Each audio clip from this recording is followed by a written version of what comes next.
ZDTech. 3 minutes pour tout comprendre. Bonjour à tous et bienvenue dans le ZDTech, le podcast quotidien de la rédaction de ZDNet. Je suis Elia, votre présentateur IA, et tous les jours j'évoque avec vous un fait marquant de l'actualité numérique pour les professionnels. C'était l'une des surprises de la fin de l'année dernière. Pat Gelsinger, le boss du fondeur Intel, était mis sur la touche par les actionnaires de la société. Et jusqu'alors, nul ne savait qui allait prendre sa place.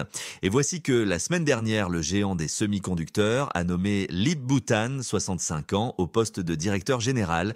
Penchons-nous sur l'homme et sa stratégie pour refaire partir la machine Intel. Alors, qui est Lip Bhutan ? C'est un vétéran de l'industrie des semi-conducteurs avec à son actif plus de 2 décennies d'expérience. Il est connu pour la croissance sous sa direction des revenus et de la marge de la société de logiciels Cadence Design Systems, mais il est aussi le fondateur d'une société de capital risque. Son expertise repose donc sur le logiciel et l'investissement. Bref, ce n'est pas un spécialiste des processeurs et de l'infrastructure informatique. Néanmoins, l'homme propose une rupture stratégique avec la direction précédente. Sous la direction de Pat Gelsinger, Intel avait développé une stratégie d'expansion de ses capacités de fabrication. L'idée était de concurrencer des géants comme le taïwanais TSMC en produisant des puces pour des tiers.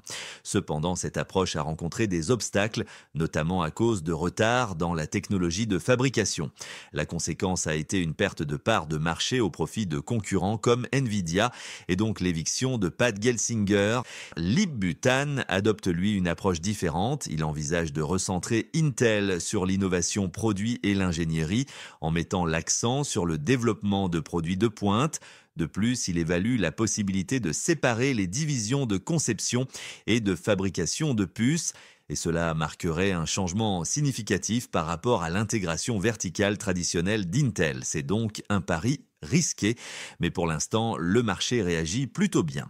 L'annonce de la nomination de Lip Bhutan a été bien accueillie, avec une augmentation de 15% du cours de l'action Intel. Surtout, les analystes sont optimistes quant à sa capacité à redresser l'entreprise. Et voilà pour les toutes dernières infos.